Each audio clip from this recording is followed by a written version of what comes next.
اسحاق ڈار صاحب کی آڈیو ہمارے سامنے ہے، اور اب نظر نہیں آ رہا کہ صورتحال یہ مسلط کی طرف کیوں؟ اگر آپ کے اوپر حکومت مسلط کی گئی ہے تو آپ پھر مان لیجئے کہ مینڈیٹ اگر کسی اور کا ہے تو آپ کسی اور کو حکومت بنانے دیجئے.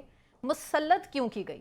کیا مجبوریاں آخر؟ دیکھیں کیوں سنا، حکومت اس سے کیوں لینی پہلے پڑی؟ جو 16 ماہ کی حکومت تھی وہ بھی ان کا نواز شریف صاحب کا لینے کا دل نہیں تھا، تو وہ بھی شہباز شریف صاحب جو ہے انہوں نے لی اور ان کے اوپر مسلط کی گئی. اور اب جو حکومت ہے یہ بالکل صحیح کہہ رہے ہیں جوید لطیف صاحب، یہ بھی ان کا بہت سارے نون لیگ کے ایسے عام رہنما تھے جو انہوں نے کہا تھا کہ ہم یہ حکومت نہیں لیتے، تو وہ لیکن انہیں مجبوری میں لینی پڑی، لیکن چلے لے لی، اب حکومت بن گئی. اب ان کے اوپر بہت بھاری ذمہ داری ہے ان کے کندھوں پہ کہ انہوں نے ڈیلیور کیسے کرنا ہے.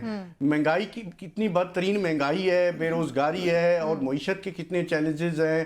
اس کے علاوہ جو ہے دہشت گردی جو ہے اس کا چیلنج بھی ان کے سامنے ہے. انہوں نے جو پہلا اجلاس کیا اور اس میں انہوں نے مساق معیشت کی تو بات کی، جیسے نشاط صاحب نے فرمایا. دیکھیں جب تک یہ مساق سیاست نہیں کریں گے، مساق جمہوریت نہیں کریں گے، یہ مسائل حل نہیں ہوں گے. جب تک یہ ملک میں ہم بار بار یہ کہہ رہے ہیں کہ سیاسی استحکام نہیں لائیں گے تب تک معاشی استحکام نہیں آئے گا.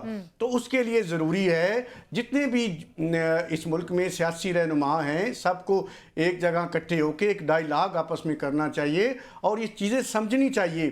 دیکھیں یہ کوئی آپ کتنی دفعہ نون لیگ جو ہے حکومت میں آئی ہے، سڑکیں موٹر ویز بنائی ہیں، اس کے علاوہ ادارہ اب تک کوئی ایک بھی ٹھیک نہیں ہوا.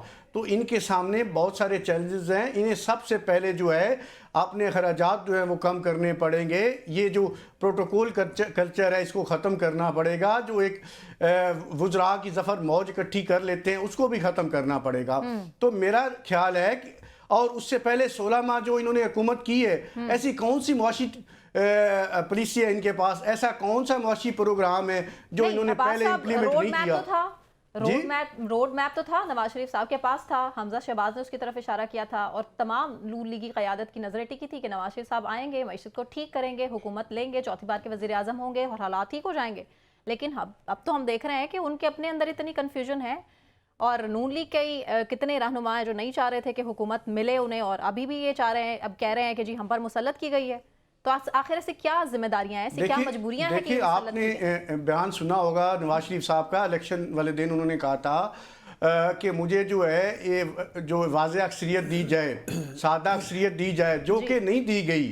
اس وجہ سے وہ پریشان تھے، جس وجہ سے وہ حکومت نہیں لینا چاہتے تھے، لیکن حکومت جو ہے وہ مسلط کر دی گئی. یہ سادہ اکثریت کا مطالبہ شہباز شریف صاحب جس سے کر رہے تھے انہوں نے نہیں دی یا عوام نے نہیں دی؟ نہیں، شہباز شریف صاحب کا کوئی مطالبہ نہیں ہے. ان کا تو صرف ایک ہی مطالبہ ہے کہ میری کسی کے ساتھ شادی کر دی جائے، باقی جو مرضی ہو، اور کوئی مطالبہ نہیں ہے. تو اسی طرح حکومت مجھے دی جائے، جیسی ہو، لولی لنگڑی حکومت ہو، چاہے مخلوط حکومت ہو، جس طرح کی بھی ہو، ان کا کوئی مطالبہ نہیں. نواز شریف صاحب اس حوالے سے ان کے مطالبے رہے ہیں کہ مجھے جو ہے وہ اکثریت بھی دی جائے